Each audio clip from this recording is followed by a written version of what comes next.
Welcome to another week of Radio Melee featuring myself and PP. Hi. I was gonna say something about something. We don't have a guest because we heard you. We heard you loud and clear.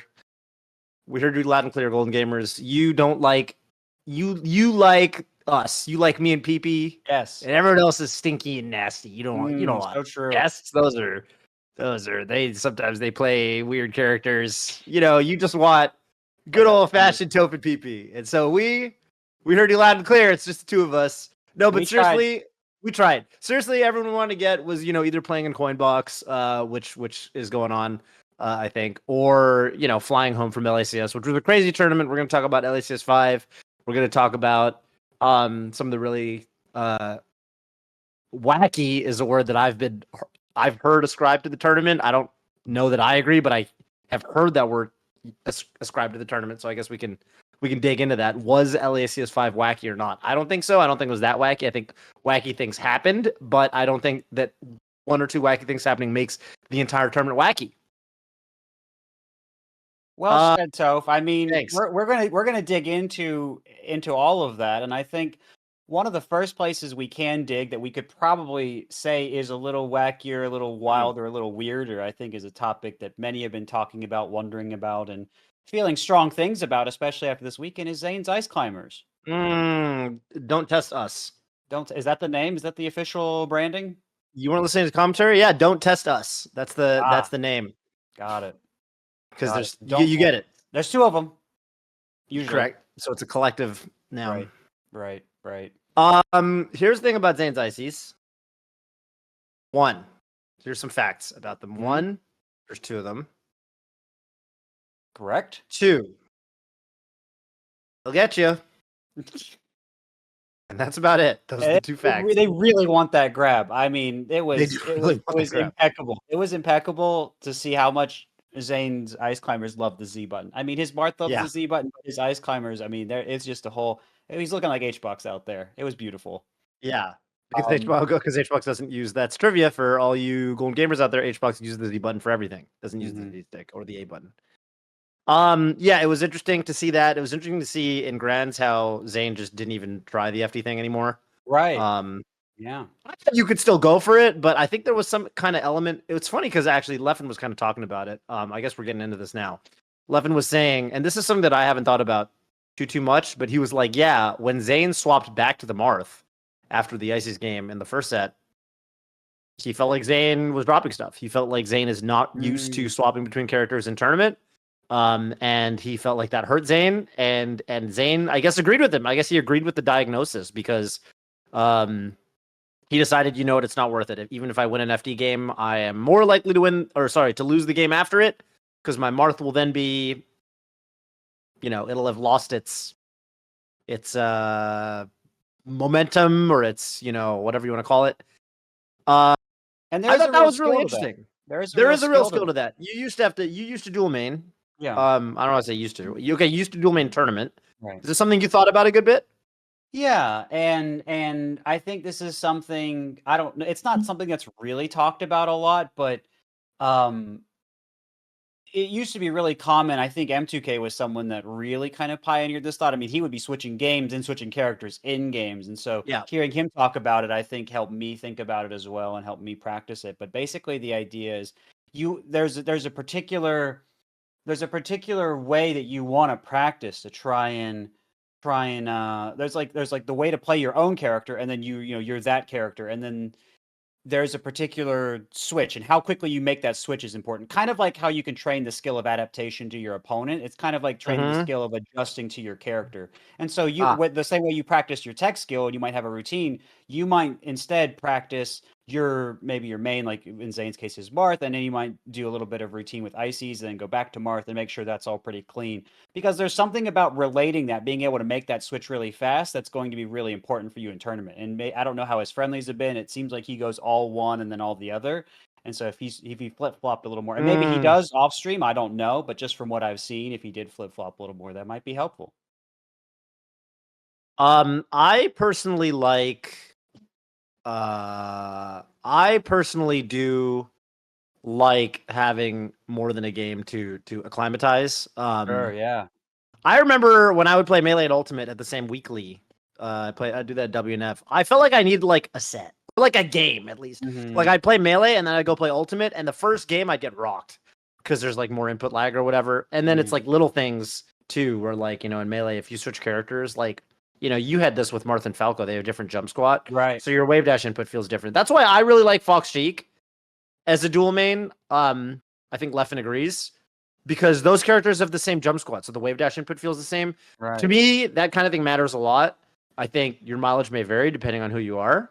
Some people are better about not having to care about that sort of thing than others, I suppose. But yeah, there's a lot there. And I think if you're gonna go with the strategy in tournament, you have to be ready to practice it in friendlies.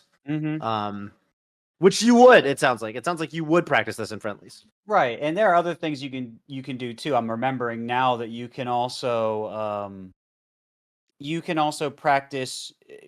You want that one character to also have a lot of work on their own, because there's something that you need to be able to set into. So I think Zane might just not have put enough time into the ICs itself yet, right? Because we were still, not long ago, we were talking about, he's going to go Puff for Sheik and stuff like that. And I think the ICs are still relatively grand scheme of things new.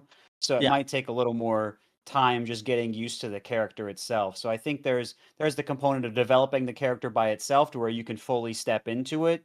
Because I think if you're just trying to switch back and forth and you don't have a character to fully step into yet, right, that's also an issue. So I was thinking about that while you were talking as well. And so I think there are some various components to it, but it's out. It's been in tournament. And I think also just seeing that experience is going to be good feedback for Zane. And he still won the game on FD that he played. And he lost the game on Pokemon Stadium that he played with Ices as well. So I think, interesting that he was able to get one, not another. Is he going to try Ices on Stadium again? I know he talked about that before, but it looks like he's going more in the FD only route. Yeah. There's a lot kind of going on with that. And even how he's only seems like he's going to use it for Leffen right now as opposed to other Sheiks. Let's talk about the possibility of a Leffen Zelda. What do we think about Leffen Zelda? I've heard the takes on the streets that might be a thing at some point. I had thoughts. I'll be surprised. I had heard that it was going to be the Mewtwo and not the Zelda. Wait. How do you do Mewtwo? He would be more willing to play. I think it was Mewtwo, Marth than Fox Marth on FD. So you're thinking he goes Ices and then he goes Mewtwo and then Zane goes Marth and then. That's what I heard. Per Kadoran talking about it on his stream. That was something that Leffen had brought up, or that he was toying with. It was like an eventually thing. Like Leffen has a lot of faith in Mewtwo, but again, this dude really hates Fox Marth, so he would. A character that does well against both Marth and Ice Climbers is Yoshi. Thoughts? Leffen is a Yoshi. Man. Leffen is a Yoshi. Leffen is a Yoshi. Does everyone know my Leffen Yoshi story? I'm not sure. When I met Leffen at Apex 2012. Let's hear the Yoshi story. Yeah, I met Leffen at Apex 2012, and we played 3 friendlies because it was hotel friendlies, so we had one set up and there were like 5 people in the room, and so you can't play forever because people want to rotate off and stuff. So we played 3 friendlies, Fox Odos, and I think I was whatever. I think his Fox hadn't been playing Fox that long, and I beat him in 3 Fox Odos in a row. And then he was like. And then someone else wanted to play on the setup. And he was like, wait. Let me play Toph with my Yoshi. Because he was like salty or whatever. And then he beat me up with Yoshi. He beat me 3 friendlies in a row. And then he was like, okay, I'm satisfied. You could play now. And then he got off. So his Yoshi got vengeance for his Fox against me. This was not for money. I think it was just friendlies. But right. I think it was Apex 2012. Yeah. That would be about right in the timeline. It wouldn't have been. And I don't think I was gonna I don't think I would have beaten him 3 friendlies in a row Apex 2013, because by that point, right, he was beating Javi and stuff. So it must have been Apex 2012. Yeah, unless it was like 2010. I don't think I went to Apex 2010. Anyway, yeah, Yoshi's hard if you haven't played the character in a while. You have to do a lot of armor stuff. I think what would be really interesting is the Mewtwo thing for sure. I think the Mewtwo or the Zelda. Or the Zelda, or the Zelda. I think I saw a take on the timeline about Zelda about Dreffen having figured out the Zelda pick against Ices. I get it. You don't get chain grabbed. All your stuff is safe all of a sudden. You know, the kicks are safe. They can't be shield grabbed. Forward smash can't be shield grabbed, apparently. You can't shield grab forward smash because it's -7, but it spaces you. Right. And obviously Nana dies instantly. Nana just evaporates. And then when you kill Nana, you turn into Sheik. And then, you know. So, yeah, I don't know. It's really interesting for Zane because I'm hearing from a lot of people, such as our producer Quinn, that Ices probably is not going to be a thing against Jmook for that exact reason. Jmook will probably just go Zelda. Apparently, he's been winning the friendlies for, again, what I've heard. That makes sense. You won't do it against Plup because Plup will go Samus. Right. And that's kind of miserable. And you kind of don't want to open that can of worms, I think, with Plup.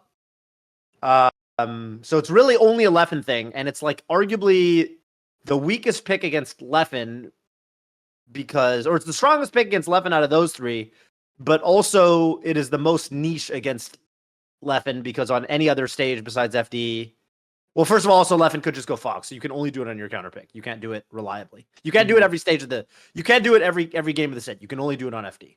And you can only do it on your counter pick. So it's niche. Right. But I'm really curious to see how it plays out in future sets. Yeah, I mean, it sounds like there are a lot of drawbacks to it right now, right? Like it's hurting his Marth. He's only doing it on certain stages, so it's not even for a full set. A lot of the other players that still give him trouble are able to still beat it or have their other solutions. So it is challenging. Also, the Icy players are hating. I'm not going to name anybody, but I've looked at Twitter. I think that I've seen some Icy players saying, I paraphrase, "This Ices is fucking trash. This shit is embarrassing. This is an affront to the character." You know, I've seen upset Ice Climbers players basically saying, "Get this off my screen." So there's many hurdles, but Zane, one of the bravest people in the community, he's going to figure it out. You know, he's going to get through this. And I mean, yeah, outstanding performance at LACS. Otherwise, I was personally really impressed. Moving off the Ices a little bit, I was personally really impressed by the comeback against Cody when Ludwig stood up and yelled, you know, "We are in debt. What are you going to do for me?" And then Zane didn't get hit for the rest of the game basically and made a reverse 4-stock comeback. So that was pretty great. That is impressive. Yeah, money is a motivating factor for a lot of people. Most of all, the moist mogul himself, Zane. Yeah, aka Mr. Money. Right. Yes, many are saying this, and I'm curious. You know, I mean that style. You know, I do think we want to talk about Leffen here in a second. But you were there. You were on the couch. I was there. I was on the couch. You listened to Mr. Mogul himself, and you were there with a bunch of other people. How was being in that invitational environment? Did it feel kind of like a summit? Just to ask the question, I think many people might want to ask. What was it like there? For sure, it was really cool because it was very nostalgic. You've only been to the house; you haven't been to the studio. Correct. But I think for a lot of us, you know, I talked to Amps about it as well when we were kind of when we were pulling up in the shuttle. Yeah, it was kind of nostalgic because, you know, we stay in the same hotels. You know, I thought I was never going to go to West fucking Covina again. I was like, that's it. You know, I'm never going to go to the Hampton Inn and Suites in West Covina. You know, it's or the Fairfield or whatever the fuck. There's like a bunch of hotels around that area. And we were pulling up and I was kind of like, wow, this is nostalgic. We're back. I didn't think I'd ever be back here. A lot of the members of Beyond the Summit are now working for Off-Brand. So cool. I do think the tournament has room to grow in the sense that I think that there's still a lot fewer bells and whistles compared to Summit.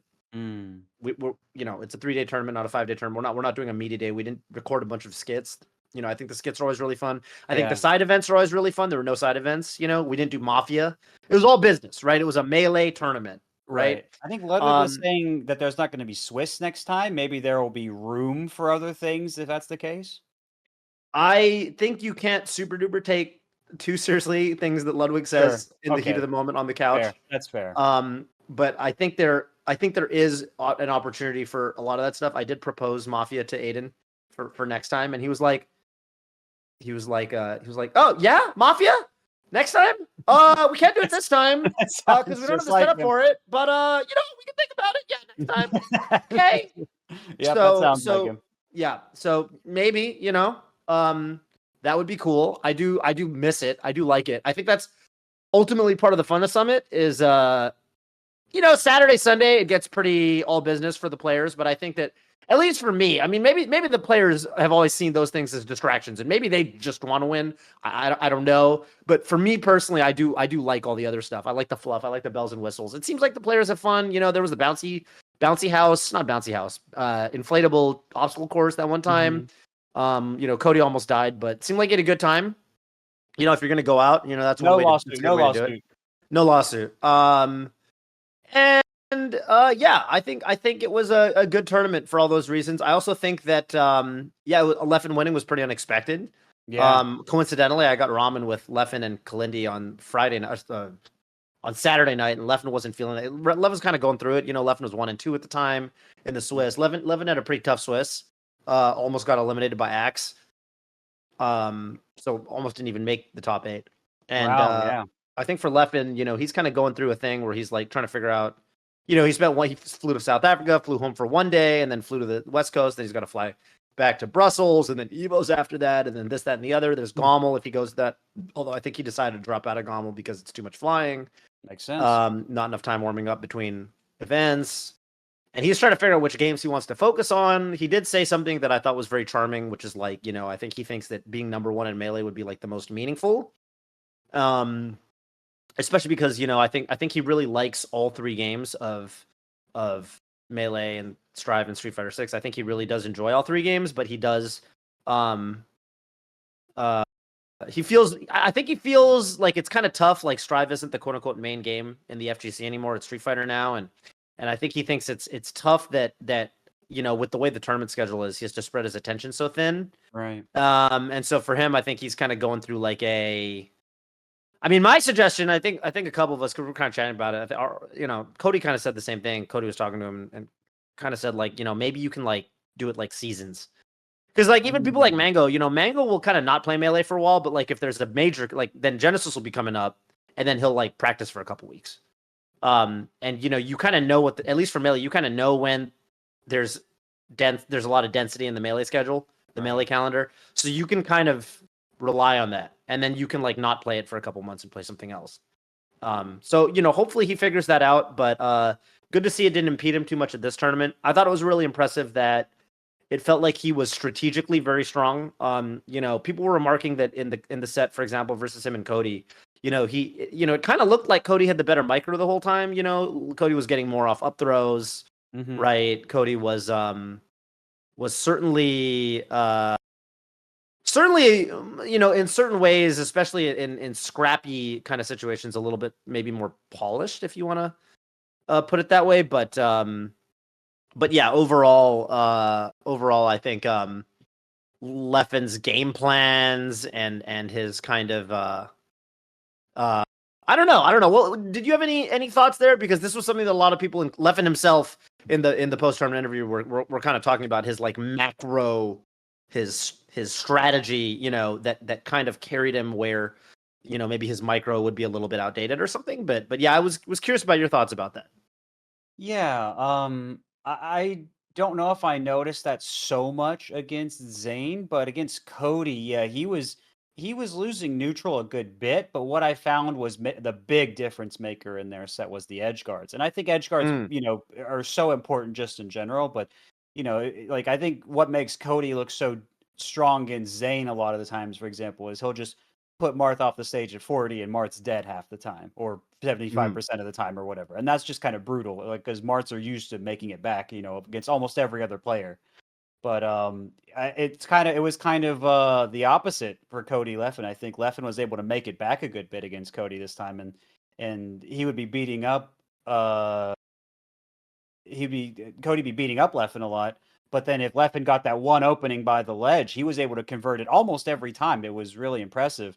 So, like, because again, if you're getting hit all the time and you're trying to SDI, you're trying to tech, you're trying to survive, you're trying to think about where they're going to go, it could be hard to switch from that into a punish mindset. But Leffen was able to do that really consistently. And so I think he knew where to focus and how to get those really important openings that gave him stocks. Whereas, Cody might be, some people call it like combos versus the edge guard or whatever. But I think, I think Cody was looking for them too. It's just Leffen was able to make that happen a little more. So I think maybe that macro, maybe he was going in like, I don't have to get every opening, but the ones I get, I really want to make them count. And that was how he chose to do it, maybe.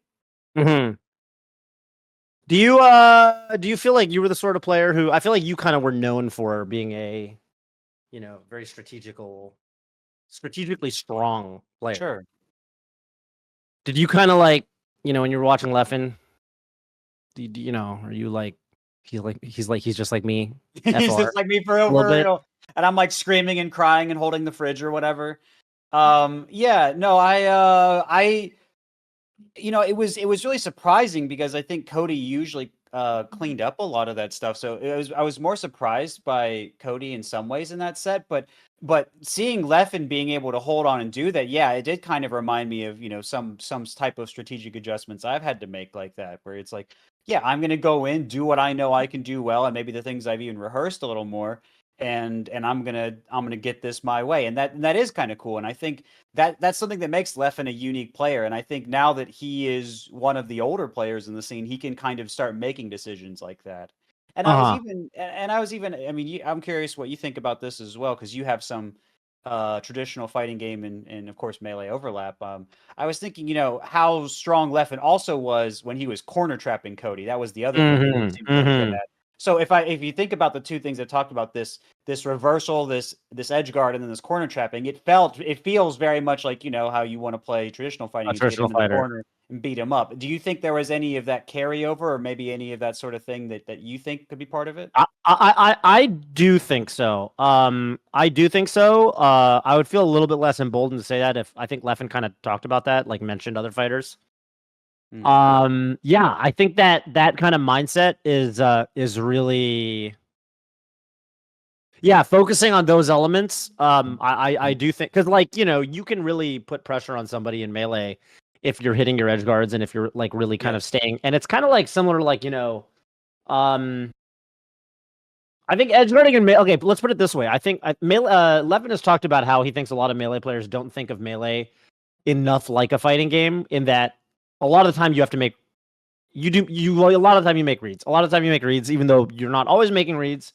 There's ways that obviously you can, I don't know, let's say cover multiple options, or you can, you can play very like safe or whatever. But and I think in melee, like for example, like with, let's say, for example, like reaction tech chasing, right? That's an area where, you can just turn a knockdown into a kill, purely off of reaction, ideally. Right. And so melee has stuff like that makes it so, relative to, let's say, traditional fighters, you can sometimes kind of ignore the read-based aspect, the prediction, the element of prediction sometimes. But he thinks that because of that, most melee players, or many melee players, I guess, don't focus on reads enough, don't think about them enough. And he thinks that they're more prevalent than I think a lot of melee players give it credit for, the element of prediction and kind of, you can't always react to everything. Obviously, you can do certain things even in neutral that can't be reacted to. And I think for Leffen, you can really exploit that when it comes to edge guards. I think edge guards are very read based. Obviously, if Fox is up being, okay, there's subtlety there, but for the most part, it's, are they going to go high, or are they going to go low, or to the ledge, or are they going to do the ledge, or are they not? And you can kind of think of that as a 50-50, right? Obviously, there's many layers to that. Are they even up being in the first place? They might side B, et cetera, et cetera, et cetera. But I think that the read-based nature of melee really gets put on display in edge guarding, I would say. And I think his edge guarding was, really, I think the thing that, at least in the Cody set, that's kind of where he stood out to me. That's where he really stood out. Especially the way he won the set with that really, I mean, that the back air that he did on the left side of the fire transformation stadium, to me was incredible. I mean, I think that was like a, I mean, it was very risky, right? I think, to go for, but like it really paid off. And I think that, mastering that element of like, when is it time to just put all your, to just go all in. That's definitely like a fighting game thing. I mean, for sure. And like, I think knowing how to play, I mean, even just like you remember it was the fire transformation with the tree, and then he like got out of some kind of combo or something, and he I don't remember exactly what the deal was, but he was basically in a disadvantaged state, and he kind of got out of it, and then he went to the left of the tree. So he kind of like up B to the left of the tree. So he was out, and it was like kind of a reset to neutral. And I think most people would back off and kind of like wait it out or something, or at least take a second. And he immediately went back in. I'm so surprised by that. Yeah. You were surprised, right? I think everyone was surprised that he went immediately back in. And, you know, I asked him about it on the interview, and he was like very intentionally like, no, I thought Cody would, I also thought Cody would think that I would back off. So I wanted to make sure, like, I just wanted to catch him off guard and like, just make it as scrambly as possible, and I wanted to do it immediately. Like I didn't want to give it any time to breathe. And I think that kind of decision making is very can't be taught. You know, in the words of Josh May, yeah, can't be taught. It just can't be taught. You know, so yeah, that was really good. I mean, that was just like very to me that was like very like world-class competitor stuff, you know? The majority of time you just don't have to think about things like that. I think like in friendlies, it doesn't really come up the same way.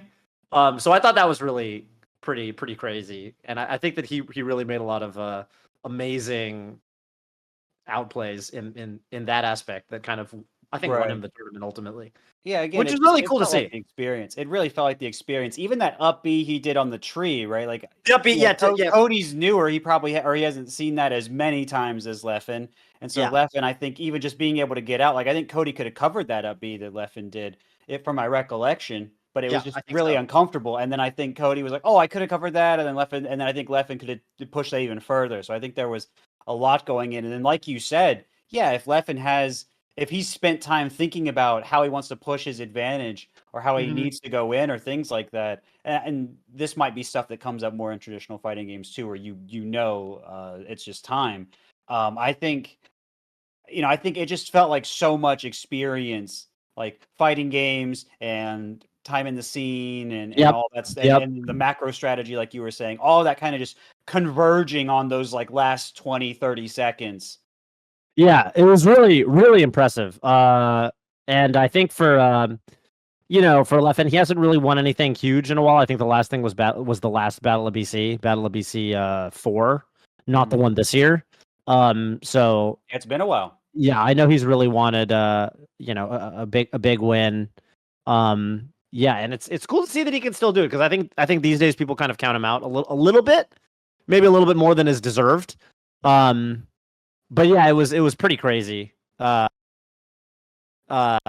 crazy, and I think it was dope that like I don't know, to me, like I really like when this sort of thing happens where, for example, like Plup at CEO, like I like when people kind of come back and remind us like, hey, don't assume that just because you haven't seen, me put up numbers at majors or whatever that I haven't been practicing, that I'm not still a threat. Yeah. I mean, ultimately, I think the more people that are able to win tournaments in, at the top level, like I think that only makes the scene better. I think it makes tournaments more interesting. And I never counted out Leffen personally. I was like, he can do it. It just hasn't happened. But that's just how Melee is. There's just so many people that can do it. There's so many people that are so good. Let's unless you have anything else to talk about, I think we've got a couple callers sort of queued up, so we can probably kick it over to the community voice and then take some callers. Go ahead and do it, man. All right. Well, 2 weeks ago, actually, it's been so long. So long, and we had a great community voice question posed by somebody who is near and dear to both of our hearts. And we definitely thought about it before the stream and asked about it. And we thought about it before the stream, and so really, it's and the question was something to do with. Well, you remember really clearly. Oh, it was Wizzy. Wizzy basically asked the same question he asked the first time he was on, which is like, what do you kind of want to see from me? Mr. Lopez says more tournaments is always great. Something like what Ginger does, but for Falcon would also be great, like a road to rank 1 series. There was a rank reset, I think, today. So I guess now would be a good time to do it. Yeah. Don't have to copy it entirely, but I feel like Wizzy is a good editor for his YouTube channel, so it'd be a hit. Lots of Falcon players out of there wish they had guides and content to look similar to Ginger's. Yeah, that would be that is always always a hit. People love that sort of thing. Do check out the cookbook though. If you want that. I think it's its own website, probably cookbook.com or something, but it's I mean, if you want to learn a character, I think Falcon is probably one of has some of the best material out there right now because of that. It's probably not cookbook.com though. I don't know what it It's is. probably It is probably a cooking website. Yeah. It is a website of some kind called Cookbook. Let me look up cookbook.com. Let me see what that is. Cookbook.com. All right. While you cook, I'm gonna look at. Wow, cookbook.com is not a registered domain. Oh, no one has cookbook.com. No one has it. That is a missed opportunity, I think, for probably a lot of chefs. Even, right? Well, so not for long after this episode goes out, I imagine. Well, it's somewhere. I mean, you can just search Cookbook SSBM Falcon or something. You'll get there. Yeah. Kenny the Kid says, I want to see a Wizard video where he tries to reaction tech chase every single character to see which characters can viably do it. Mainly because I'm curious how many of the mid-low tiers can get away with it when paired with inhuman reaction time, like DK, Mario, Game & Watch, Luigi, etc. That would be fun. I would like that. I also Kirby can't do it. Who can't? Kirby. Oh, I did hear about that. Yeah. Kirby runs too slow. Maybe Wizzy would like doing the reads with Kirby. He did say he wanted to try out some of the reads tech chasing. So maybe he tries that one with Kirby. Apparently, I heard the other day that Sparks Falco can down throw tech chase, and that was very interesting to me. I want to see that. So Wizzy can try and do that too. I want that recorded somewhere. I need to see that. Yeah. But our next question, our next answer coming in from ST Neo Jimmy saying, honestly, I just want to see Wizzy collab like as guests on Golden Guardian Showdown or similar Smash Summit challenge side events. Watching him play against M2K in person, or even him watching M2K make a me for 1 hour was an absolute treat. Yeah, Wizzy is. I feel like over the years of watching him come up, I really think he's come out of his shell so much more. So, and I think he's kind of like funny in an understated or unexpected way, not just with his pop off. So I think it'd be good to get him on more stuff. And I think the idea for the Guardian Showdown would be fun. Good idea. Well, I think we are basically ready to bring on some callers. So let's get our first caller on and see what they got for us today. And it looks like it is going to be JB 41 billion. What up? Welcome to the channel. No relation to Michael, I'm sure. What's up? Well, it's inspired by Michael, actually. Yeah, old school Reeds fan. Yeah. Nice. Congrats to Leffen. First of all, I had a lot of fun watching LACS this weekend, and I just love these big events because it piques the interest of some of my friends who are only peripherally interested in Melee.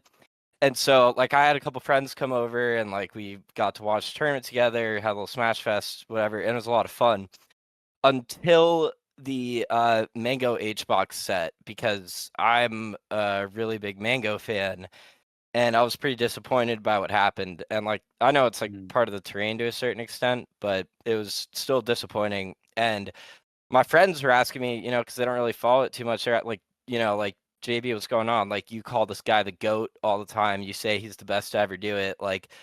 That's not GOAT shit. Playing Doc Lee and throwing to Hbox, one of them's a big Hbox fan. So he's kind of laughing at me that's your GOAT, And I had to think a while to explain to them why he did it. And my armchair psychologist, water cooler quarterback take was kind of something I see Mango is in sort of a LeBron Brady kind of guy, where he's in his Brady Tampa Bay LeBron Lakers era of his career, where no matter what, whenever he retires, it's gonna feel too early to everybody. And before that happens, we all want to see at least one more really big win like this. And harkening back to, I think after Big House 4 was when he gave that interview with your boy Bobby, where he said there's always that % chance that I go Neo mode. And I think in order to do it at this point, he does have to go Neo mode in order to do it. Yeah. And I get the feeling a little bit that if he thinks, no matter how deep it is into the tournament, what did he go out at 5th this time? No matter how deep it is, if he doesn't think he's going to go Neo mode, I think he just decides fuck it, I'm going to go Doc, and I'm going to I'm gonna lose, you're not gonna beat me type of thing. Yeah. And I don't know. That's sort of just kind of like what I think about it. And again, like this is no hate towards Mango. Like I love the dude, but I was just curious what you guys think. Like if that's an accurate take, or like why you guys think he might do that kind of thing. Exactly. Excuse me. I think that's probably pretty accurate. I mean, I think sometimes you just I think he said it himself, right? I think he just said I don't got that dog in me right now. Sometimes you just don't have that dog in you. Now, I think that there's well, how do I put this? I think sometimes for certain people how do I put this? I think for certain people they all right, everyone's got an ego, right? Everyone's got an ego to a certain degree. And I think sometimes, we all do things to protect our ego. Some people just don't enter tournaments at all. I think for Mango, he's kind of walking this weird tightrope right now where he wants to enter tournaments and he wants to support. And I think he wants to care, but I also think that he at the same time, I mean, I hope I'm not overstepping any boundaries by saying this, but I do feel like he's to a certain degree probably trying to protect his ego to a certain amount. This is something that we all do. I think for a lot of people, they just don't enter the tournament, and I think probably he's kind of I think he's trying to strike this weird balance right now, but you can't have it all. You can't sometimes in Melee or in life, you can't have your cake and eat it too. So yeah, I don't know. I mean, I think the same thing happened at Battle BC. The same thing happened at Genesis, where right now he's kind of doing a basically DQing out a losers thing. So I don't know. That's kind of my take is that I think sometimes we kind of want to have it all, and I think Mango kind of wants to have it all. He wants to be able to enter and still kind of try to be a competitor and still try to support the scene in that way. But also doesn't want to have to go through the heartbreak of taking some of these tough losses, and that's a really hard dichotomy to strike. So, well, if I could really quickly, when he lost to Cody, I was like, this is about to be a classic Mango losers run. So like like you just said, like DQing out of losers. I'm thinking like, dude, my boy's in his bag right now. Like he's about to cook. But the thing that like had me question that was him picking Yoshi's story after he had. Do you remember that? Like game 3, like he had lost to Cody on Yoshi's and he story, ran it back. He ran it back. And it felt like I don't know. I was like I got a little bit nervous there, but I was like, no, dude, I believe like he's not gonna do the Vego. He's gonna do the Neo. But I don't know. Nah, yeah. I mean, I don't know. What do you think, PP? What's your take? Well, I think it's a complicated thing. I mean, for one, I mean, this comes up a lot, I think, when talking about Mango and Hungrybox too, for that matter, is they've been doing that for a long, long, long time. And I mean, he's been on top numerous, numerous times. He's won so many tournaments, and he's been able to succeed with a variety of characters, and he's seen all kinds of eras of Melee and pioneered a lot for the game and done a lot of good things. And I think um, I think an inevitable question kind of comes after you've done that for so long. Like, how do you continue to reinvent yourself? Because I think as a competitor, you are continually reinventing yourself, or if not, someone else is going to reinvent you, basically. And so I think Mango is trying to figure out what he wants to be, who he wants to be right now. I think this is an important time for him to sort these things out, and maybe he's not being the most graceful about it, but I think this is something he's got to sort out, and I don't think our stories are similar in a lot of ways, but I think I'm also trying to navigate that in a different, I guess, quieter way, and so I certainly feel for what's going on there, and I do wish him the best with sorting that out, because I think there is something, especially with as much support as he has. I think being, Mango, this larger than life person, I think there's a lot of that for him as well. And so how do you navigate that? And I think we're seeing that kind of process. So I think it's very easy in these times, especially for a lot of haters, to clown on him or whatever. I don't really think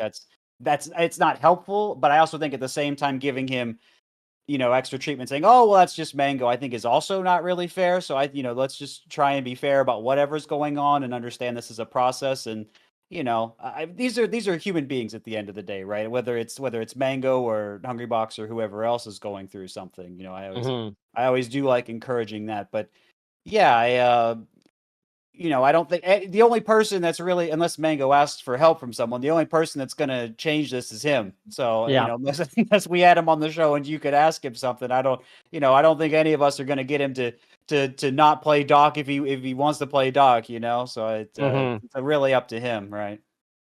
Yeah. Yeah.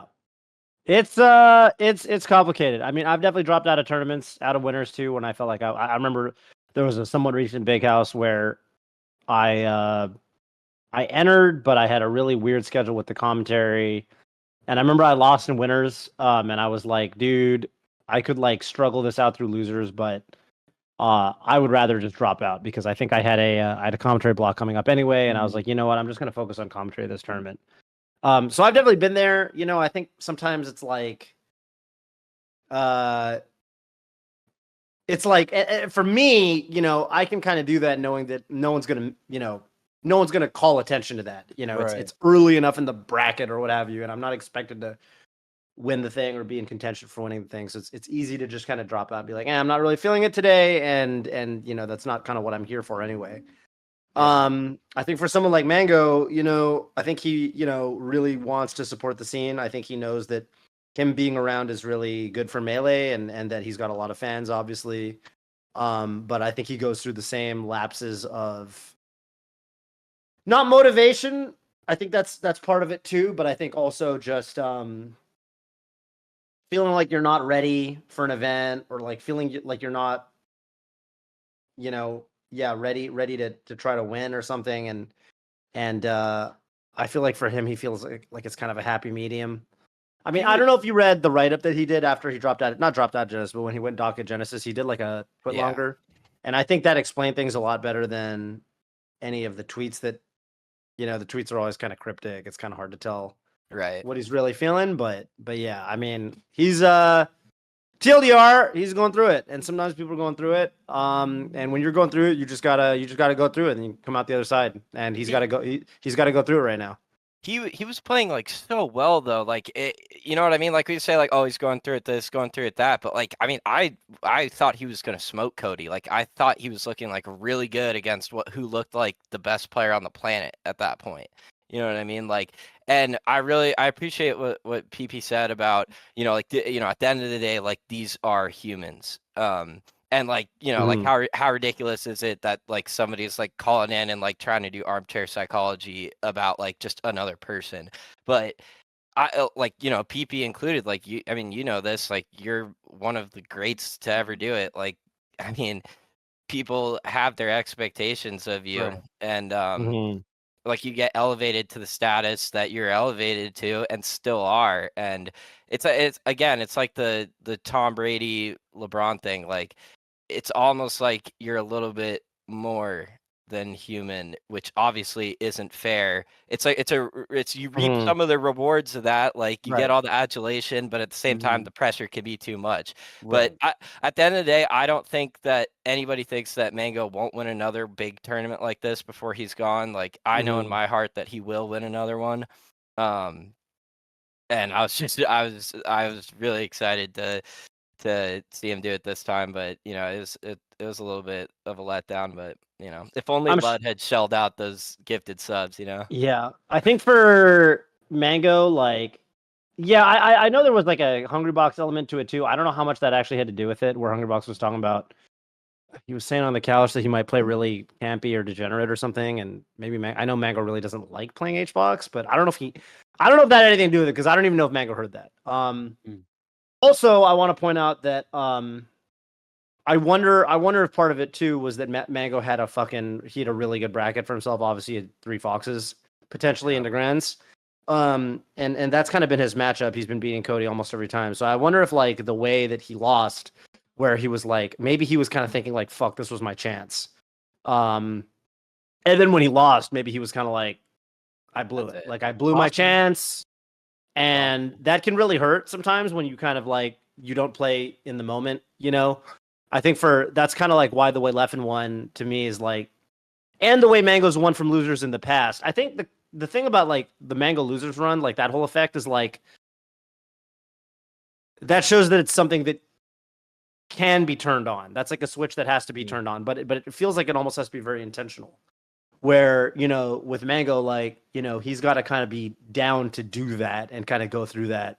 And it can be very grueling. I mean, even like, you know, tournaments like where he's fallen to losers really early, like losing to like Fizzwiggle or Magi or something, but then obviously not winning the tournament, but then he would then make it very far and he'd get into top 8 and, you know, at least he'd kind of fight his way to a respectable placing. I mean, it feels like that's very grueling. And I think for him, like, it's kind of like, okay, that's something he's got to be like down to do, and maybe he's not always down to do it because it's again pretty exhausting, and you just have to play so much more sets. I don't know. Yeah, I wonder if there's an element of like, damn, I really blew it with losing to Cody where he did. That made it. Oh, sorry. You know. Anyway, no, go ahead. PP, can I ask you like one question about that real quick? Sure. In that set against Cody, so he loses on Yoshi's story, you know, because you're like greatest Falco.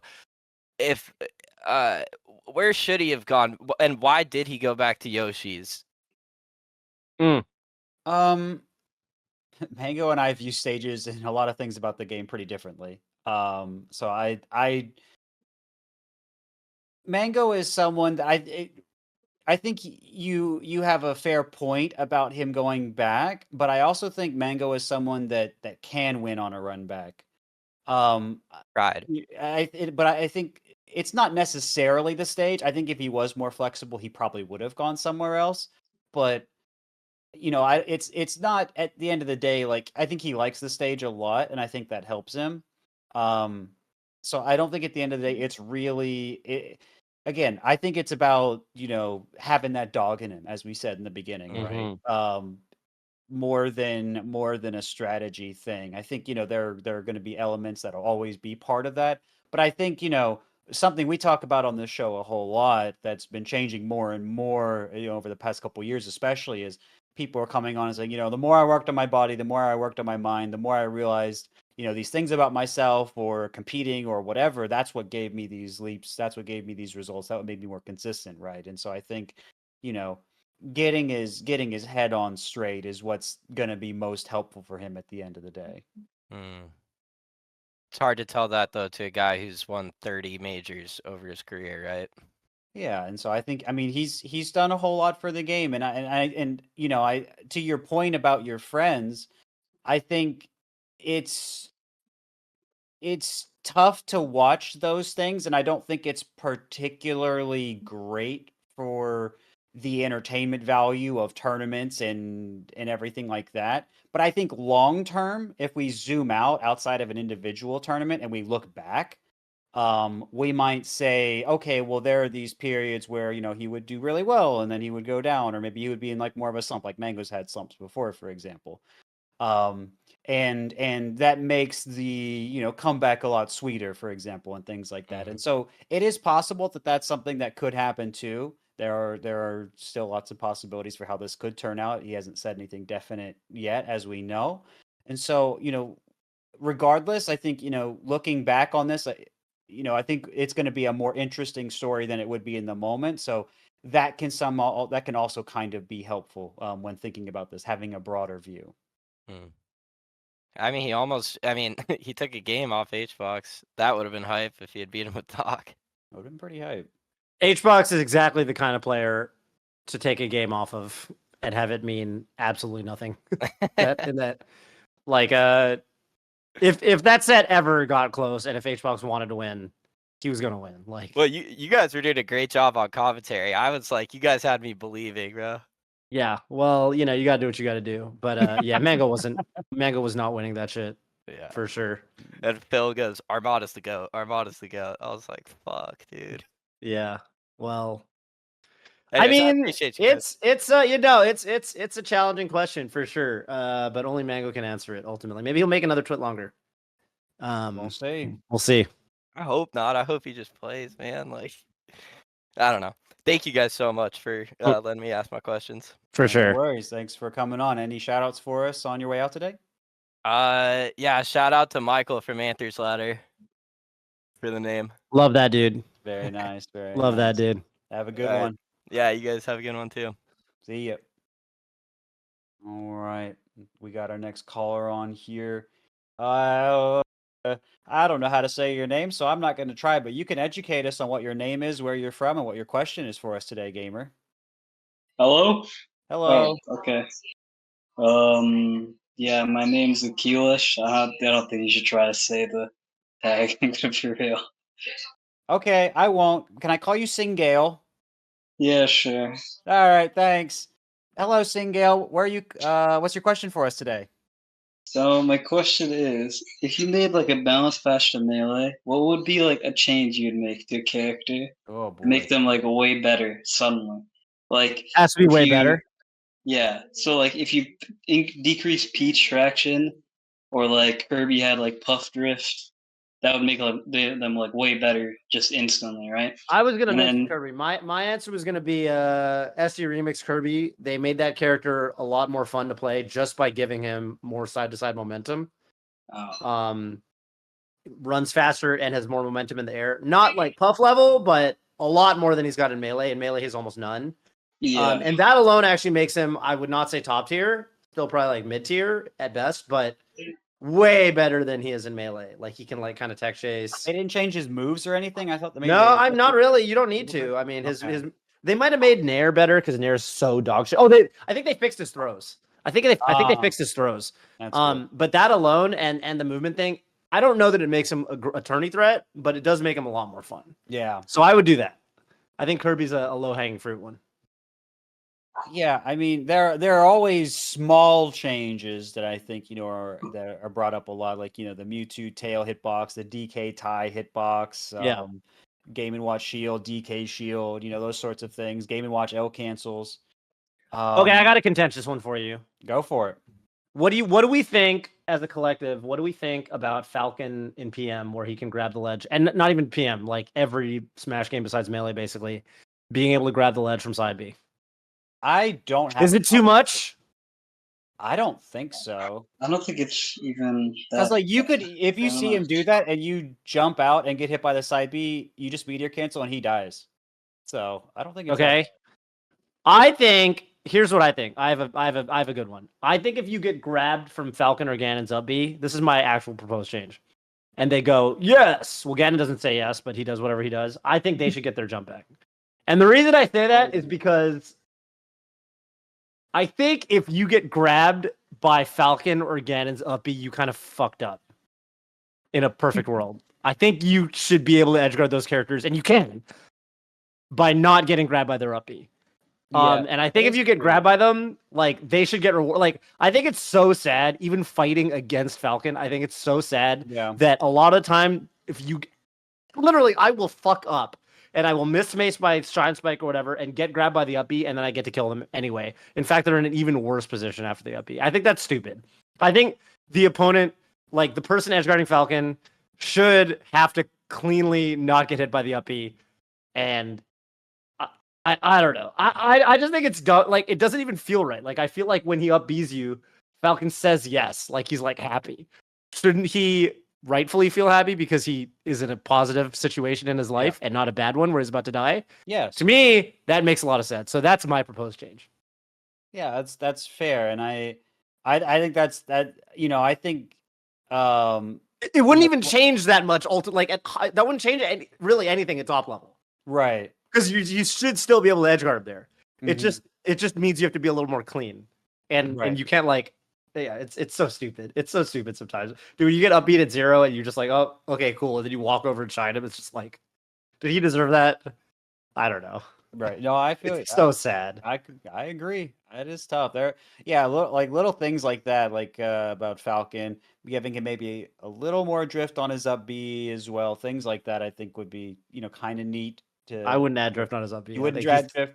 No, I think he's got plenty of drift on his up B. I've played none. I don't want it to be any actually harder to edgeguard him. I think his recovery is like borderline as it is.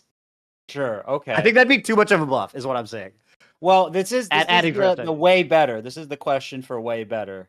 After all, I'm just asking. Okay. I did give my 2 answers are more centered around like what I think would just be healthier versus what I think would actually make the character way better. I mean, yeah, if you gave him some more drift on his up B, it would make him way better.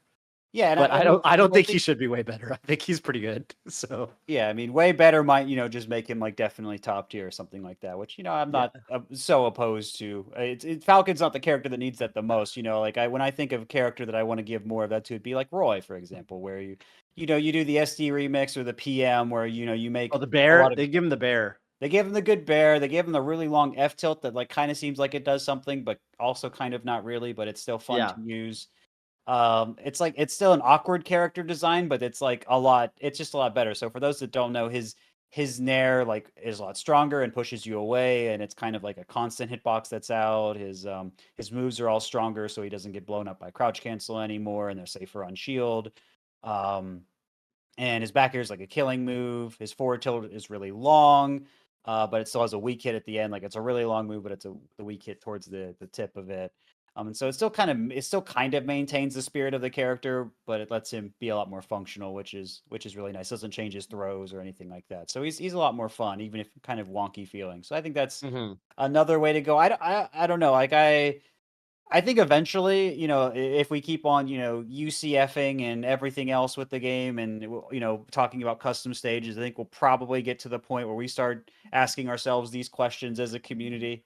But I haven't thought about it so extensively where I think about like really big changes, where like when I see Bowser and I see what SD Remix does, where they make him like get a little bit less lag and his dash goes a little farther and maybe a move or two is a little stronger. I'm like, all right, cool. That seems good. Like, why go crazy with it, right? Because I think a lot of characters, you don't have to give Bowser forward air electric properties and do a bunch of crazy things to make it good. Like a lot of people want these like over the top things sometimes with these questions. Yeah. A lot of it's like, well, if you just give him 1 or 2 less frames of landing lag or jump squad, and then you make one of like his moves that combos into itself or is safe on shield, like a couple more frames of stun or less landing lag, then like the character gets a lot better. And so it's like small numbers tweaks that end up changing a lot, and it's end up changing a lot too. It's true. So it's not the sexiest answer, but I think that's often what's healthiest for the game, are those smaller changes that keep the spirit of the character but make them more competitively viable.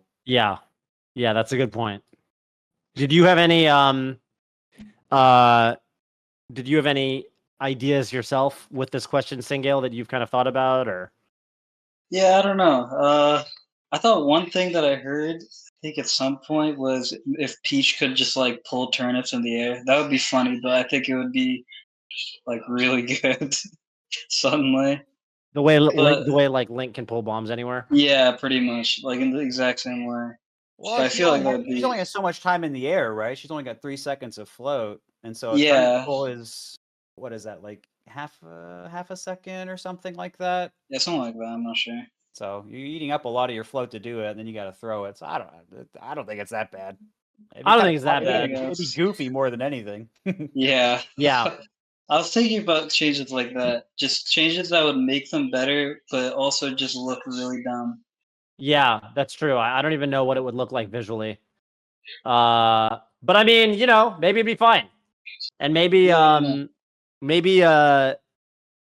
don't know. It's so much easier to answer this question from the perspective of lower tier characters than top tier or even high tier characters, because I feel like with the high tier characters, they're already so good that if you buff them even slightly, like you can change a lot. Like with Falcon, Falcon can suddenly be like Falcon could just become oppressive really quickly.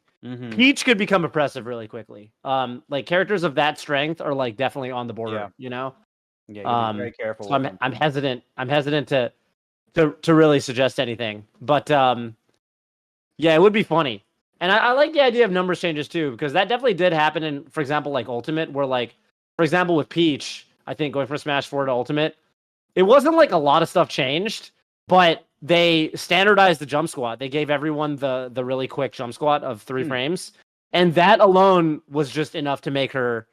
That was just a huge buff. Like, obviously, because like if you're a slow jump squat character and all of a sudden you're a fast jump squat character and nothing else changes.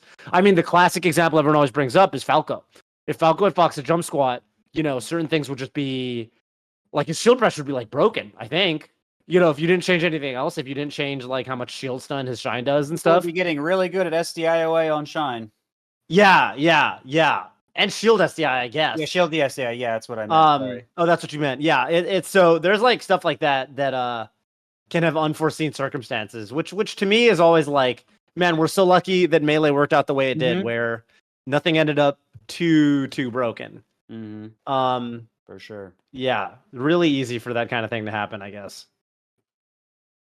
Yeah, absolutely. I mean, I love the way Melee ended up working out, and I think, there are things like SD Remix that I love where they do those kind of changes that are small. I love the philosophy behind that, but I also, I mean, we're in 2023, the year of the funny monkey. We are coming up, and things are starting to change a lot in the scene again, and I think, how surprising that is, given how long we've been playing and everything. How Melee is still changing despite not having that many real changes to it, and so I don't know. It's kind of cool how Melee always finds a way to evolve on its own, thanks to all of our work. So I think that's just kind of cool in its way too.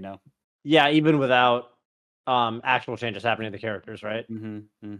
Yeah, it's true. I think like Melee, man, yeah, and and this is even before getting into stuff like actual broken techniques, right? Like we're talking about like character strength, but like Street Fighter 6 had a thing, that I don't even know if they patched out of the game yet, where you could basically completely invalidate corner pressure because you could basically throw tech without actually triggering the throw animation, which means you could just down back in the corner and react to overheads, and you just press like a button that you'd map that would do throw techs for you. So if they ever walked up to you, you basically it invalidated shimmy because you wouldn't do anything. So if you could just take a life lead and block in the corner, and they couldn't do anything about it, and they had to patch this out. I don't know if they did yet, but they said they would, because they needed it. It was so powerful that it needed an emergency patch, right? Because there's now no way to open. Oh, I guess characters with command grabs like Zangief, because you can't tech command grabs. Oh, grapplers rise up. Grapplers would rise up, yeah, but everybody else would basically just not be able to get in on you at all. And there's nothing really like that either, which I think we're very fortunate for, because it's so easy for something like that to just happen. It's crazy when you look at like fighting games, especially, and I think that the fucked up part with Melee is that there was a lot of unfinished stuff in Melee, like Game & Watch and Roy. Like there's a lot of characters that are obviously very hastily thrown together. And in spite of that, there's nothing game breaking. I guess it's really good that all the unfinished characters are just low tier. Like I don't know if that was an intentional thing where they were like, yo, if we can't flesh out a character, we better just make sure they're just bad. Because yeah, I don't know. I mean, I'm just envisioning I think this happened in Street Fighter 4, where like characters like Alina, like the last it was not called Fighter's Pass, but maybe it was called Fighter's Pass, whatever. Like the last round of DLC with like some of the Third Strike characters like Alina, Rolento, DiCapri, maybe. I don't know. I just remember a bunch of them. People complained that they felt unfinished, but those characters were really strong. And it's definitely way worse when your unfinished feeling characters are strong versus when they're weak. Like you'd rather just have them not be part of the meta at all, and just like that's just a happier spot for everyone to be in, because otherwise you get into shenanigans territory really quickly. And I think that could have easily happened in Melee, but we got lucky. Very lucky, yeah, for sure. Well said on all of that, and good lesson for a lot of Melee or Smash specific folk out there. Yeah. That's all I got for this question. Unless you got anything else, Toph, I'm ready to send Singale on their way. Yeah, I think that's about it. But if you got any shout outs you want to do, the floor is yours. Yeah, I went to my first local a couple months ago. That was pretty cool. Oh, hell yeah. Very nice. It wasn't a Melee local, the P+ local, but nice. It's okay. Yeah, I mean, that's it for me. All right. Thanks, guys. Good one. Yeah. Well, good. I think we got one more caller. One more. I think it's going to be Tiles. We got Tiles coming on with something spicy for us. Tiles, what you got for us today? Where are you calling in from? That too. Also, we We can't hear you. You're not Oh, muted. We hello. just there you go. Hello, Hello. How are you doing? Tiles. Hi. Okay. Where are you calling in from? What's your question for us So I'm today, gamer? calling in from Portugal. Oh, Oh, uh, hell yeah, that's so cool. Yeah. Welcome. Calling us. Yeah. Happy to be here. So I have a question regarding plateauing. Like it's something a lot of melee players claim to suffer from at a certain point in their careers. I myself have one of those in the sense that I know what to fix in my gameplay, but I'm still not capable of doing it. I've tried both brute forcing it and taking breaks to do analysis, both to no avail. My question is, do you have any advice for people like me that might be in the same situation? Or are we just doomed to become commentators? Like, is that the fate? Oh, jeez, Louise. What do you think, PP? I know you've done a lot of educational content, so maybe you've got something to say here. Yeah, and I mean, personally, as a player, I've plateaued several times coming up as well, and to me, plateauing was never like it never was upsetting. It was always an opportunity to revisit the basics in terms of gameplay. Wait, when did you plateau in your career, do you think? A lot of the times were before I became a super well-known player. It was okay. like where I was still like maybe I had gotten some wins over like some top 50-ish, 40-ish, 30-ish players, but I'm glad you said that because I feel like sometimes when I hear these top players talk about plateauing, they're like, "Yeah, man, I beat Armada like 3 times, but then he like beat me 3 times," and I was like, "Man, and I was really stuck. Like I really felt like I hit a plateau with that one. I'm like, dog, you're like top 3 in the world at this point. Like, like we need advice how to break through the plateaus way before this." Yeah, like, so a lot of like mine, we don't need the advice on how you broke through your Armada plateau or whatever. Like we're not beating Armada. Like sometimes I'm just saying sometimes you top players like useful advice. Yeah. Yes. Okay, great. I'm so happy you said that. Okay, carry on. Sorry. As a top player, I think the only time I felt stuck, I mean, I could tell it was all emotional and everything like that, which I'll talk about as well.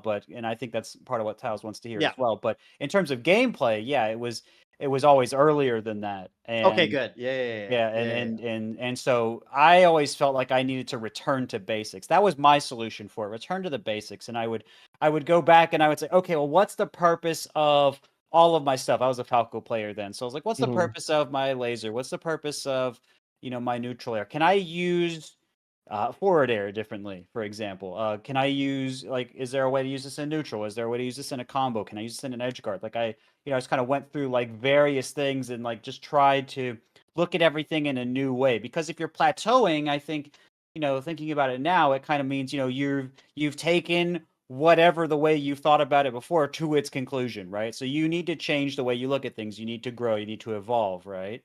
And so I think, for me, my solution was, okay, well, let me just try and look at everything a new way, or maybe I need a new perspective. So I would, talk to Drug Fox or Kirby Kaze or, whoever else would be talking about the game back then to gain a new perspective. Like, oh, I could think about things this way, or, oh, this is what people are working on.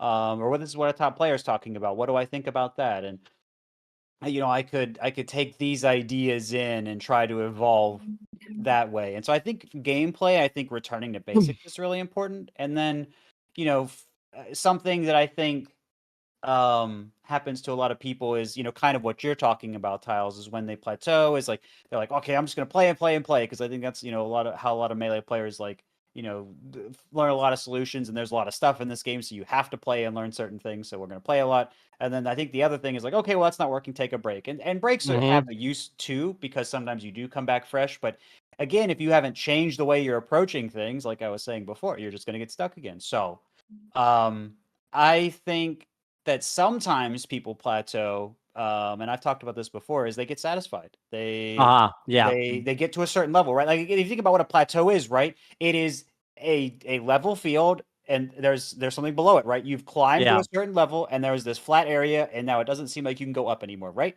So you have climbed, you've plateaued. That's kind of like the visual of that. And so when you are moving up, maybe you're like, you have a goal, like, oh, I want to beat this person, I want to master this technique, I want to get this, I want to get ranked this or in my local area or whatever it is, right?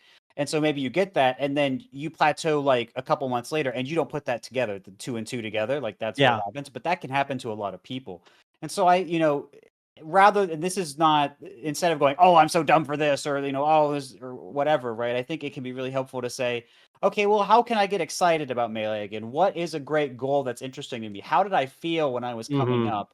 And I think if you connect with those type of thoughts, I think it's really useful. And again, there are various ways this could work for people. I mean, sometimes it could be an unrelated to Melee thing. Like sometimes something else is going on. Like maybe you have a career decision or a school decision or something that's like really, taking a lot of focus in the back of your mind. And so it's just harder to focus on Melee. And that's what it's about. Really, there are all kinds of ways that this can kind of show up. But the thing is, if you're looking for that feeling, and you're trying to find that in a lot of ways, I think you'll get there. I think something you said that I really resonate with is I think that when it comes to breaking through plateaus, I've definitely kind of plateaued, I think, in Melee a lot. But I think I'm generally pretty good at breaking through plateaus in things that I care about. It's just that my focus has been spread very widely. I think the biggest thing for breaking through plateaus, honestly, is like holding yourself to a higher standard, which is kind of what you said about readjusting your expectations and stuff. Like if I and I think that sometimes the answers become clear to you if you do that. Like if you if you say to yourself, like, I want to be a top player, you will start to do the things that you won't. How do I put this? Like you'll figure out how to practice like a top player if you hold yourself to the standard of a top player, right? I think in a lot of games or pursuits that I've had, if I just kind of say like, this is where I want to be, then it's like, okay, well, what are the people who are at this skill level or whatever doing?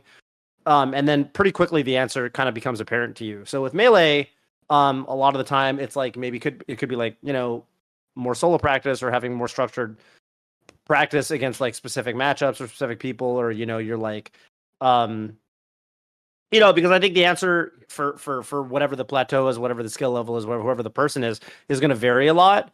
But I think that like the biggest thing is like, if you hold yourself to the standard of like where you kind of want to be at, in a healthy way. I don't mean that you should, kind of put undue expectations of yourself, because Rome wasn't built in a day. Obviously you got to be realistic about the time frame, but yeah, I think that like a lot of people, they kind of subconsciously, maybe even they want to be at a certain place, they want to have a certain result, but they aren't putting in the work that people who are at that, like, people like Zane, Zane practices this game like however many hours a day. He basically is playing like a full-time job. I mean, if you want to reach Zane's level, unfortunately that's like probably something you have to do. And not everyone has that time, but that's where, it comes in. You have to figure out what's realistic, what your goals are, and then kind of readjust accordingly. That's actually something interesting you said, though, because I feel like, because I've had other plateaus before that I don't know how I broke through them. But the thing is, I always like scaled down my objectives. Like I used to be, I want to be a top player. Then things weren't going well, or I was feeling demotivated. Well, let's aim a little lower. Let's try to be a good player in Europe. Let's try to be the best in my region. So hearing you say, oh no, you have to hold yourself to a higher standard, that's actually something that I've been doing the opposite of. Well, I think it's kind of both in a way. I mean, if you have something like, if we tell you that tomorrow you've got to beat Zane or quit Melee, right? Like it's demotivating. That's not exciting, right? Because but if you instead, if we say, in 6 or 7 years, you've got to beat Zane or something like that. And then what can you do today? Like, what can you work on today that gets you there? What can you work on this week? Or where do you need to be in a month, right? Like, that's much smaller. It's much more achievable. It's much more exciting. So having a long-term goal, I think, like Toph is saying, is absolutely important. And so and completely true. But I think also what you're saying, Tiles, is true too, where you want to be able to have actionable parts of that feel doable now. So you need to be able to have both perspectives on that.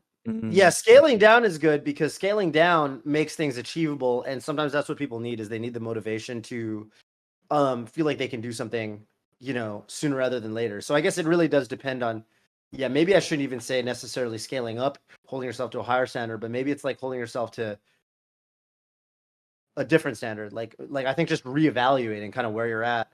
I think a lot of the time is like people get stuck because basically, here's the thing. At the end of the day, people get stuck because they're not doing anything different. And people think that if I keep doing the same thing, sometimes it works out. Like you said, sometimes you break through a plateau and you don't really know what you did.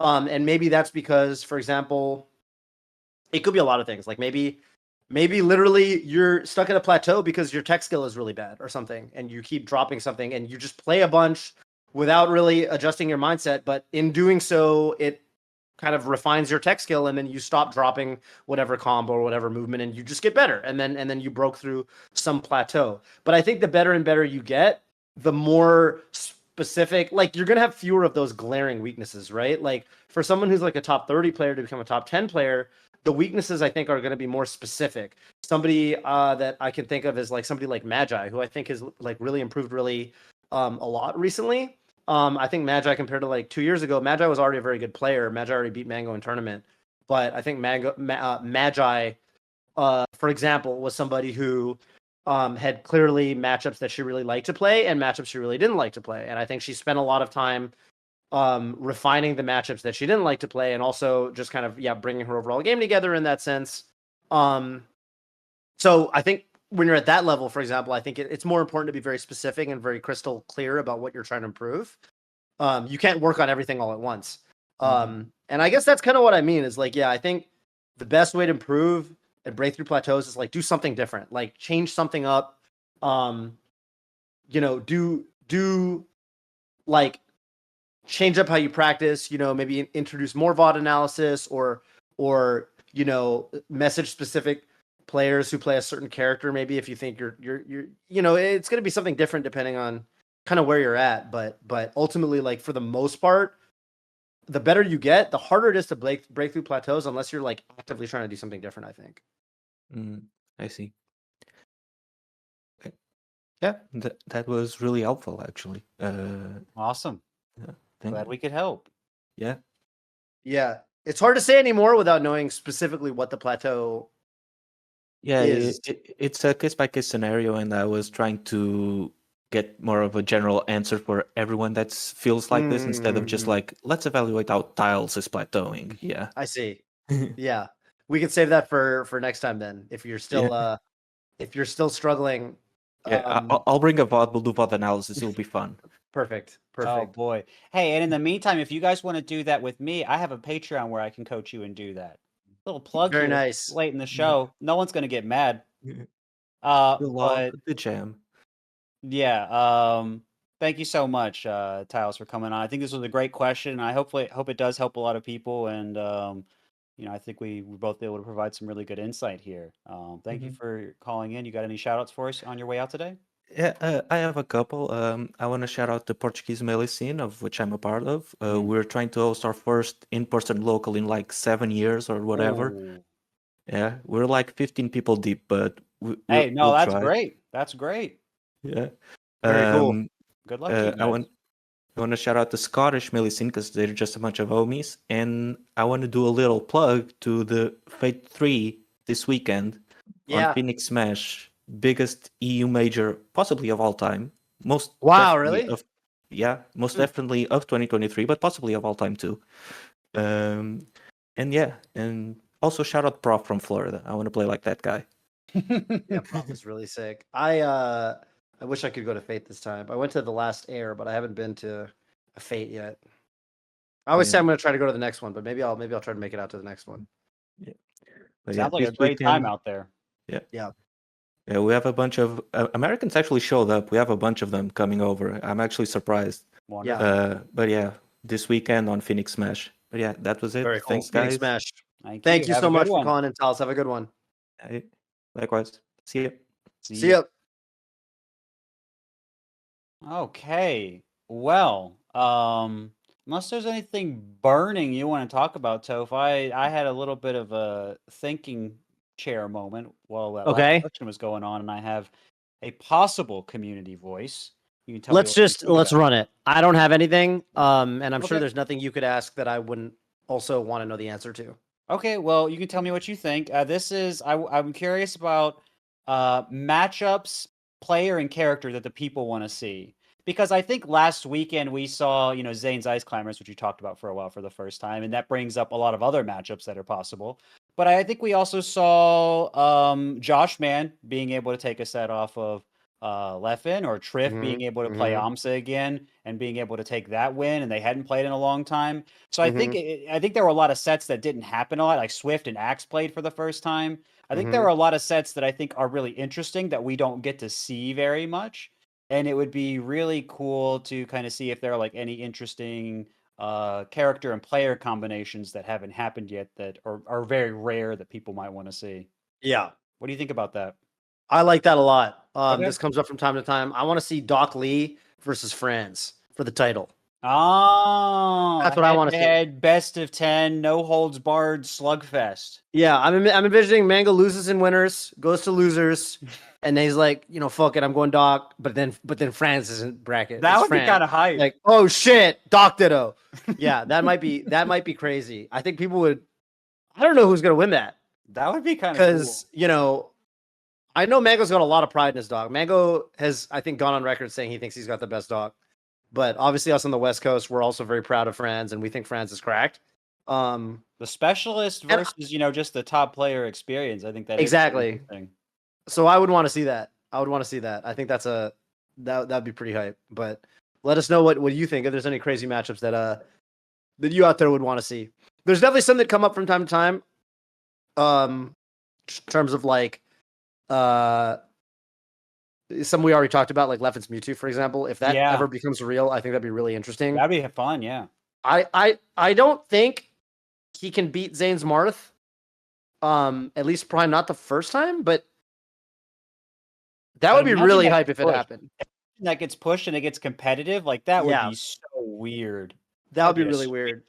That would be really weird. I would want to see that for sure. Because of how much he hates Fox Marth, right? He'd be like, dude, even Mewtwo is better. Or maybe he's like, or he was like, maybe Mewtwo's high tier, but it'd still be funny. I'd love it so much to see him do that. It would be another character, rising up again, kind of like we were talking about DK before. Speaking of DK, I think, getting a lot more of these DK players chances, Da, Akir, getting them more chances at some of these big tournaments. But I'm also curious with AMSA now starting to work on his Marth more, especially in light of the AMSA Marth is supposed to be a thing that's happening at some point. I don't know. I think it's that's going to be a really interesting one. If AMSA anything, any non-Yoshi, I think is a potentially really interesting a possibility. I should say. Yeah, be a lot of fun. Trying to think, and I think because to beat Fox, it doesn't have to be. I think the only problem with Marth is that like you kind of want something for Sheik. I think you don't need it yet because Jmook hasn't really figured out the Yoshi matchup. But like for example, like Plup, right? Like I think ideally you want a character that's good against Sheik, and Marth unfortunately does not check that checkbox. It would take him a whole lot. He would have to basically be, basically like a top 5 player in the world with Marth to be able to challenge Sheik. Probably it'd be very hard. So you're only really solving the Fox problem. And he also mentioned that he wants to kind of play Marth for floaties. I talked to him about it, and floaties. I see. He apparently his record against Triff is not very favorable. Yeah, Peach and Puff as well. He's also looking for Marth for that, at least on FD and maybe like another stage. So it is covering some boxes for him. I mean, Fox is still going to be really hard, but it could get there with maybe a little bit less effort than he would have to get with Sheik. So it's tough, but there's not really a good answer to all these various things Yoshi has to face. Yes. Yeah, it's pretty challenging. Because Yoshi's got a weird matchup spread, and because Yoshi's got a weird matchup spread, can't one size fits all it. Yeah, it would be the way tough. That's a really interesting one for sure. Mm-hmm. Side note, I've always thought that it'd be really effective if like an Ices player picked up Puff. I don't know why no one's ever done that. Ices Puff. You go Puff for Peach. Because it's just an easy way to band-aid the Peach matchup, which I think is by far the hardest matchup. It is interesting. I feel like Peach's, Puffs, and Ices often don't have secondaries a little more than other character mains. That's true. I'm not 100% sure why, but that is somehow kind of the way things work out. but I always thought that one made a lot of sense. Like, I think it's easier to do secondary characters, like pocket characters, when you only have 1 or 2 at the max matchups that you're really worried about. Like Zane's Ices. Zane's Ices is only, it is a very specific purpose. And so I think for like potentially an Ices player, you could introduce a Puff into the mix for a very specific purpose, which is Peach. Right. Obviously, Peach is the matchup you need. You know, obviously Fox is bad or whatever, but like Fox is I think at the practical level, I think Peach is a much worse matchup. Like Peach in tournament, it's like an auto. It feels like it's a sure thing. Like when I watch it, sometimes I'm just like, this doesn't look winnable. Whereas Foxes, if the Fox is playing really well, it can look really bad. But most of the time, the Fox isn't playing at the level needed to just make it that bad of a matchup. So, yeah, I think that there's a whole. I think there's a whole conversation around pocket characters, and I think there's a lot of fun matchups that kind of arise from that discussion. But yeah, I am, for this community voice, I am really interested in your question. So again, it's basically what matchups, both in terms of player or in terms of character, have we not really seen that you'd really like to see out there? Mm-hmm. Yeah, I think that'd be really fun. And I like the idea of possible other character combinations. I'm still waiting for the Fox Marth demon to descend upon us at some point, but that hasn't happened yet. It was just Mewtwo King. Too much Sheik. Too much Sheik. No, 2000 before he started playing the Sheik, 2006 or 2007, Pika Melee. I guess he was already playing Sheik in 2007 for some matchups. But yeah, too much Sheik. Too much Sheik, yeah, but it was close. It was close. It was close. Yeah, but that's our question to everybody out there in the YouTube comments. Let us know what you think, what matchups you think would be really fun to actually see, both in terms of player and in terms of character. And we will read our favorite answers next week on the show live on air that you can see next week. But PP, thank you so much for hosting and holding it down this week. Hey, we'll be back next week with more Radio Melee. It's gonna be 3 p.m. again, Pacific time, 6 p.m. Eastern. And with that, this has been Radio Melee signing out, y'all. Peace.